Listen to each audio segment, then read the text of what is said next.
I'm Bob and I like to make stuff. Today we're going to take a good idea and make it better.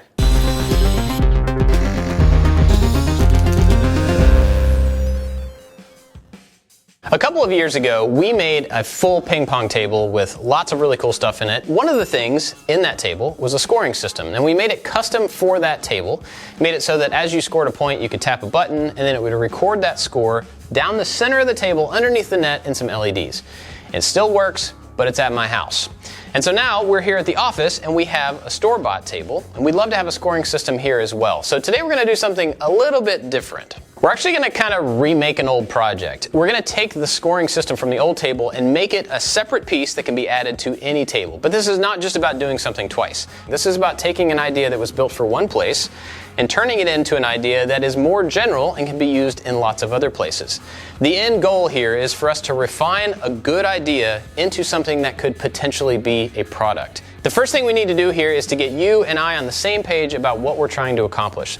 The old system was thrown together just kind of off the cuff, but basically it had all the elements that we still need to use. We've got a button in front of each player so that they can hit that button anytime that they score. Those are connected to a central Arduino that's keeping track of the score and controlling the LEDs. The LEDs are a strip that run underneath the net, and then those become an indicator of the current score and animate when somebody wins. So the things that we're trying to actually improve in this video are those three things: the buttons and how they're housed, the Arduino system and how it's housed, and the LEDs. We want all three of those components to be able to be added to any table without being permanently attached. So the first thing we did is have a meeting. It would be dumb to just go into building a product without actually talking about how you could make it better. So we sat down as a team and talked about the existing system and figured out how we could make it easier to produce and make it fit in a lot of different situations. The first thing we did was talk about the usability. We wanted to make sure that the existing button structure and placement made the most sense to add to somebody else's table. And then after that, we talked about whether we wanted this thing to be a kit or to be completely produced and assembled here in-house before we ship it out. There's a lot of different things that go into making something into a kit. You have to plan for somebody to have everything they need to put it together versus just getting a box with everything pre-assembled and you can just put it on the table and you're ready to go. On top of that, we wanted to make sure that all the different components could be universally attached to any table without driving in screws and ruining the surface that you're working on. So we spent a lot of time talking about all of those things, and now we're going to start by going through each one of the components individually and make a new version of it that's a lot better. First, let's talk about the buttons. On the original table, we used a really large arcade button, and we did that so that we could kick it with our foot, but that means that it had to be mounted inside the table. The table is made of plywood, so that worked fine, but we want to make something more general that doesn't require drilling a hole into the table frame. As a replacement, we found a much smaller arcade button. It's a totally different style. It's a press fit, and that's great because we can put it in just about anything that we want. So we're going to use the laser cutter and some acrylic to make a really tiny box that's fit exactly to this button that we can hide underneath the table.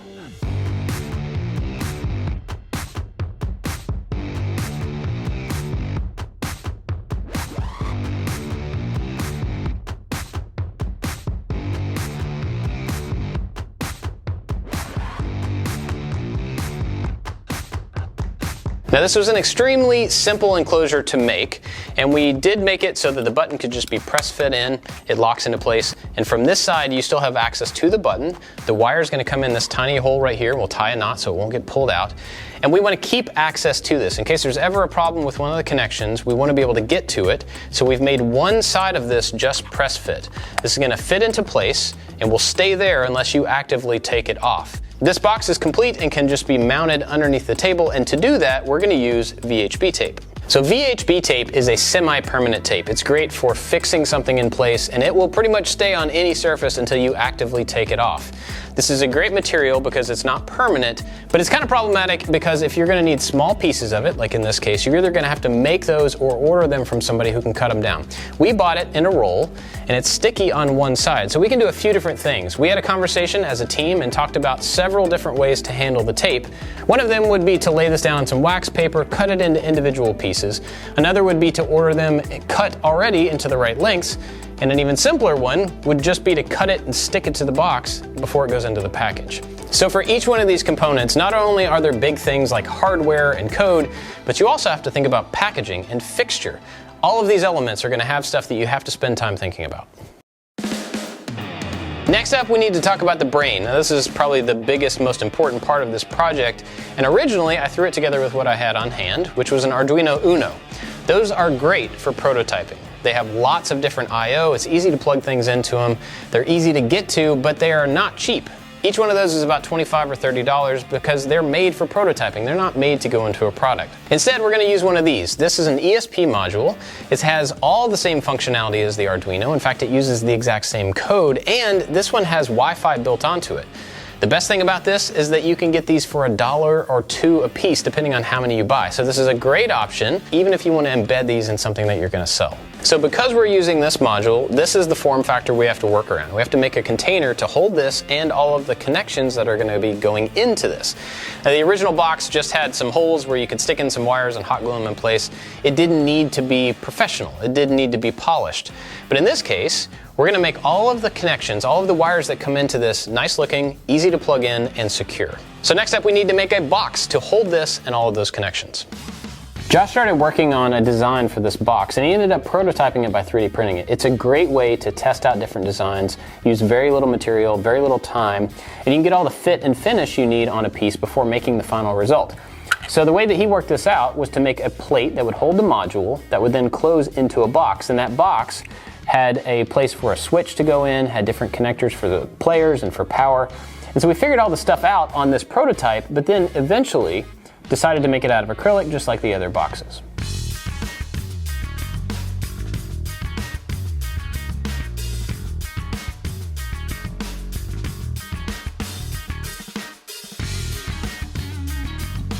So we made the next iteration of the case, and we made this acrylic case to match these connectors because this is what I thought we were going to use, but after thinking about it some more and thinking about the number of these that we would need, it's just not a good fit. So we went looking for a different type of connector and then had to design the new box around that, and this is where we ended up. This simplifies the amount of connectors on the outside, so now we have these 5-pin connectors that fit in the box, we have a power, and then a power switch. And that's all we have on this nice new finished box. Now you can tell that this is still a prototype. It is taped together because we've got to figure out all the wiring, but if you look on the inside, there's a lot less to deal with in here. When you're picking connectors like this for your project, you have to think about several different things. How many of them can you get? How expensive are they? How hard are they to wire up if you're going to be doing it yourself? Otherwise, if you're going to be farming this out to a manufacturer somewhere, you have to think about what they have available and how much it's going to cost to have those things wired up at that location. In our case, we're just trying to get stuff that we can assemble right here in-house for now, and then if this scales up to a point to where we need to have somebody else do it, we'll figure that out later. We've got all of our components ready to solder together to make the brain box complete, but I wanted to point something out. We don't want to solder directly to our ESP module, so we're going to make a little board out of some perf board. We're going to make some sockets with the headers down the side that we can just plug this into. That way it's not permanently attached, and then this board can also have all the power and the data connections on it going to the right places. We can figure all that out here and then just pop our board into place. Now eventually, if we wanted to scale this up and have it produced by somebody else, we could use this board as a prototype for making a specific circuit board, which is actually really inexpensive to do, that would work for this project. So first up, we're going to design this thing and then get it all wired up.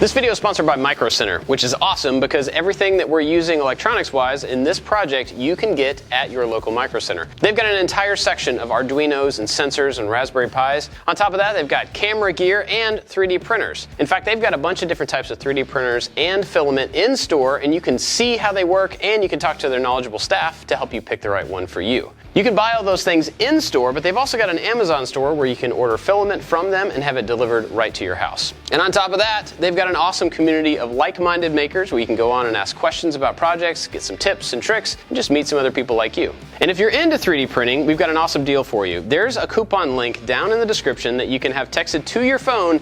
You take it in store and you can get a Creality Ender 3 Pro for $99. It's a fantastic deal. Be sure to take advantage of it. Big thanks to Micro Center for sponsoring this video. We've got all the wiring done, so we've got a bunch of individual pieces to connect all of our components. Now the reason we did this is so that we could start to understand and decide the types of connectors that we need at each end, how long the wires need to be, how thick a gauge wire we need, and now that I've got this piece done, I can take this to a supplier or a manufacturer so they know exactly what I need, and they may already have something that does what we need, or they'll have all the specifications to make them for us. Another thing about this is that the actual connections and the soldering took us a lot of time because we don't have a great process for it. Manufacturers already have processes and people set up to do this stuff very quickly and very well, therefore a lot cheaper than we could do it here in-house. So again, the point of all of this stuff is to get kind of a final prototype, to get all the connections, all the requirements that we need for this product so that we can take it to somewhere else to actually have it produced. Now we've got one more component we need to work on, and it's a lot simpler, and that's the LED strip that goes underneath the net. On the original project, we embedded some LEDs underneath the net. Now to do that, we had to build the table and build in a channel for those to sit down in and have a diffusion layer on top of them. Obviously that's not going to work on any other table except for the one that we custom made. So instead, we've got to come up with another solution to hold these and make sure that they can still fit underneath the net but on top of the table instead of inside of it. So recently, we used some LED channel on our gaming table. We used it in the corner, but this stuff is basically the same thing. It's a little aluminum channel with a diffusion layer on top that you can slide some LEDs inside. Now this comes in lengths of 1 meter or 2 meter. That's not really what we needed, but luckily, because it's aluminum and plastic, we can cut it down with pretty much any woodworking tool. Another consideration for the LEDs. On the original table, we had one strip of LEDs that went from side to side. But we want to make sure that this set can work on pretty much any table, and it doesn't really need to go all the way across. So we're breaking it up into 2 individual LED strips that will come in from the outside of the table. That way if you're using it on a ping pong table, it works. If you're using it on your dining room table, it will work. And because of that, we have 2 connections to our board instead of 1. So we've had to add extra wiring and make concessions for that. But this, just breaking it down into 2 pieces, makes it a lot more flexible of a product.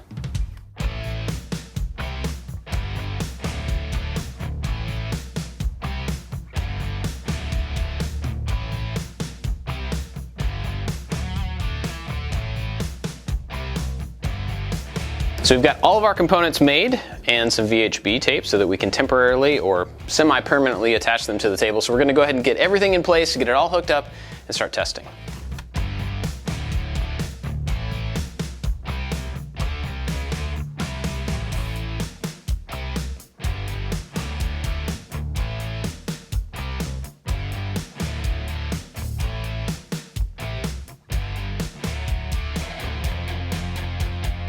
We've got some black tape, electrical tape, around this box to hold it together because we want to test all the connections and make sure everything's good before we actually glue the box up.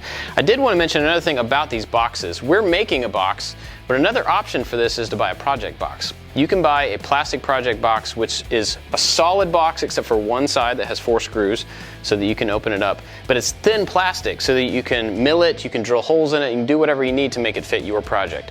That's a great option, and there's tons of different sizes out there. All right, so what percentage of success do you give this? 75% success. I think there will be one component that doesn't work like it should. And I didn't actually do the math to see if there were 4 components, but.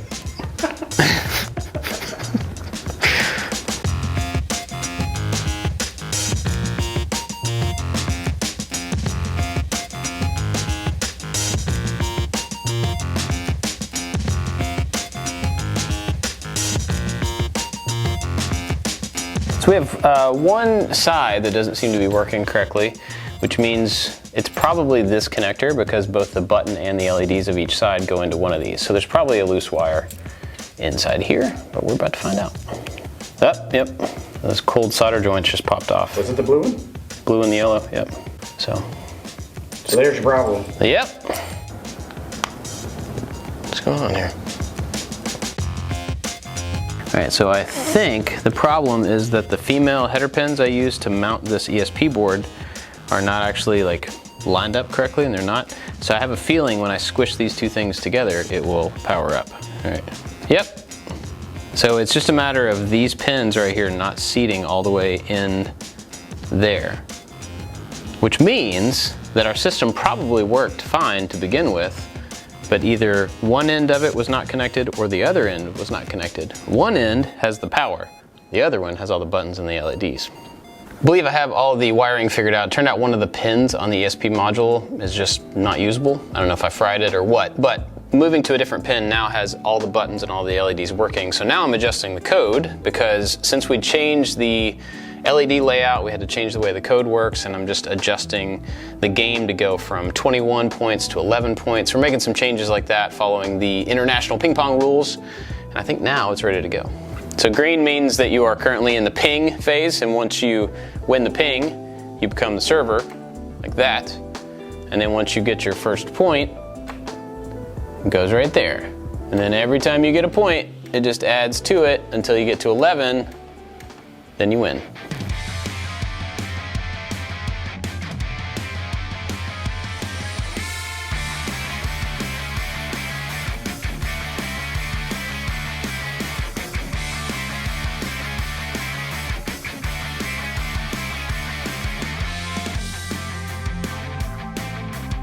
We've got all these different components worked out, and obviously it's still not a final product, but I think it's a lot more refined of a prototype than what we started with. The initial one just was hot glue and wires and a simple box with some tape, and it totally worked. But now we have all the different components figured out to where we could take each one of them and source the materials to make ourselves or get them manufactured by somebody else.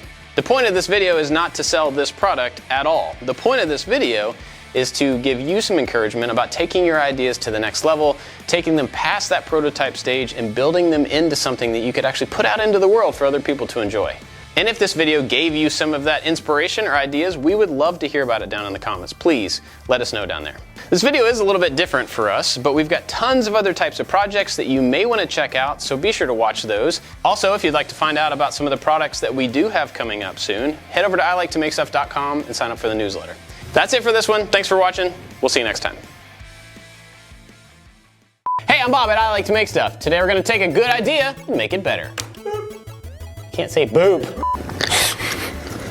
Hello. It's like a little dancing, man. Actually in the leg so that you could kick the butt. You can't see my foot, so there's no sense in me doing that. Now I can. Like that.